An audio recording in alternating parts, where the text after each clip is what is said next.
பிராந்திய பாதுகாப்பு விவகாரத்தில் வளைகுடா நாடுகளுடன் இணைந்து செயற்பட ஈரான் தயாராக இருப்பதாக அந்த நாட்டு வெளிவிவகார அமைச்சர் அராக்ஷி தெரிவித்துள்ளார். ஈராக் தேசிய பாதுகாப்பு ஆலோசகர் காசிம் அல் அபியுடனான சந்திப்பின் போது பேசிய அமைச்சர் அராக்ஷி, கடந்த சில மாதங்களில் நிகழ்ந்த சம்பவங்களிலிருந்து வளைகுடா நாடுகள் பாடங்களை கற்றுக்கொள்ள வேண்டும் என்றும், பிராந்தியத்தின் பாதுகாப்பு கட்டமைப்பு அந்த நாடுகளோடு ஒன்றிணைந்து முடிவு செய்யப்பட வேண்டும் என்றும் வலியுறுத்தியுள்ளார்.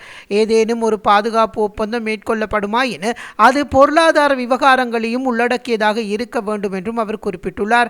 பிராந்திய பாதுகாப்பிற்கான இத்தகைய கட்டமைப்பில் பிராந்தியத்திற்கு வெளியிலுள்ள வெளிநாட்டு இராணுவ சக்திகளுக்கு இடமளிக்க கூடாது என்பதில் ஈரான் உறுதியாக இருப்பதாக அவர் சுட்டிக்காட்டியுள்ளார். இதேவேளை பக்தாத் பயணித்த போது கருத்து தெரிவித்த ஈரானிய வெளிவிவகார அமைச்சர் அராக்ஷி, ஹோர்முஸ் நீரிணையை குறித்து ஈரான் தற்போதைய நிலைப்பாட்டை வெளியாக்கியுள்ளது. அமெரிக்காவுடன் இறுதிக்கட்ட ஒப்பந்தத்திற்கு முன்பாக பேச்சுவார்த்தை நடைபெறும் அடுத்த 60 நாட்களுக்குள் ஹோர்முஸ் நீரிணை வழியாக கப்பல்கள் சுதந்திரமாக செல்வதை உறுதி செய்யும் பொறுப்பு ஈரானுக்கு வழங்கப்பட்டுள்ளது. இந்த 60 நாட்களுக்குள் ஈரானின் ஒருங்கிணைப்பின்றி எந்த ஒரு கப்பலும் ஹோர்முஸ் நீரிணை வழியாக பயணிக்க முடியாது என தெரிவிக்கப்பட்டுள்ளது. எனினும் ஹோர்முஸ் நீரிணைக்கு மாற்றாக மற்றொரு பாதையை உருவாக்க அமெரிக்கா முயற்சிப்பதாக ஈரானிய அதிகாரிகள் குற்றம் சாட்டியுள்ளனர்.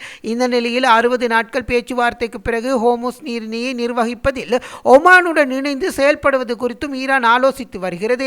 இந்த நிர்வாகம் நிரந்தரமாக இருக்கும் என எதிர்பார்க்கப்படுகிறது. தற்போதைய ஒப்பந்தத்தின்படி பேச்சுவார்த்தை காலத்தில் முழு பொறுப்பு மற்றும் நீரிணையை தங்கள் கட்டுப்பாட்டில் வைத்திருக்க தனி உரிமை ஈரானுக்கு உண்டு என்றும் ஈரானிய அதிகாரிகள் வலியுறுத்தியுள்ளனர். இதேவேளை ஐக்கிய அரபு ராஜ்யம் இலக்குகள் மீது ஈரானினுடைய ஆளில்லா வானூர்திகள் மற்றும் ஏவுகணைகள் ஏவி தாக்குதல் நடத்திய சில வாரங்களிலேயே தெஹ்ரான் மற்றும் துபாய்க்கு இடையிலான வானூர்தி சேவைகள் மீண்டும் தொடங்கப்பட உள்ளதாக ஈரான் அரசு ஊடகங்கள் தெரிவித்துள்ளன. தெஹ்ரானின் இமாம் கோம்யூனி வானூர்தி நிலையத்தின் தலைவர் ராமின் இதனை உறுதிப்படுத்தியுள்ளார். தெஹ்ரான் துபாய் வானூர்தி பாதை மீண்டும் திறப்பதற்கான அனைத்து ஏற்பாடுகளும் செய்யப்பட்டுள்ளதாக அவர் தெரிவித்துள்ளார். ஈரானின் ஷெபஹான் வானூர்தி நிறுவனத்தின் இணையதளத்தில் திங்கட்கிழமை காலை 10:40 மணிக்கு துபாய் செல்லும் வானூர்திக்கான பயணச்சீட்டுகள் விற்பனை கிடைத்துள்ளமை குறிப்பிடத்தக்கது. இதேவேளை ஈரான் போர் நிறுத்த ஒப்பந்தத்தை மீண்டும் மீறியதாக குற்றம் சாட்டியுள்ள அமெரிக்க ஜனாதிபதி ஈரான் மீதான தாக்குதலை தொடரப்போவதாக கடும் எச்சரிக்கை விடுத்துள்ளார்.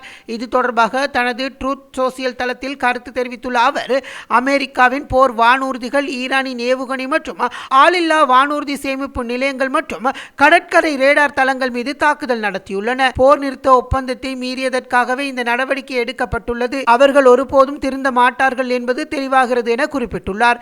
மேலும் ஈரான் மீதான தமது கடும் நிலைப்பாட்டை தெளிவுபடுத்தியுள்ள அவர், தாங்கள் நியாயமாக செயற்பட முடியாத ஒரு கட்டம் வரலாம் எனவும் தெரிவித்துள்ளார். அப்போது நாங்கள் வெற்றிகரமாக தொடங்கிய வேலையை இராணுவ ரீதியாக முழுமையாக முடிக்க நேரிடும்.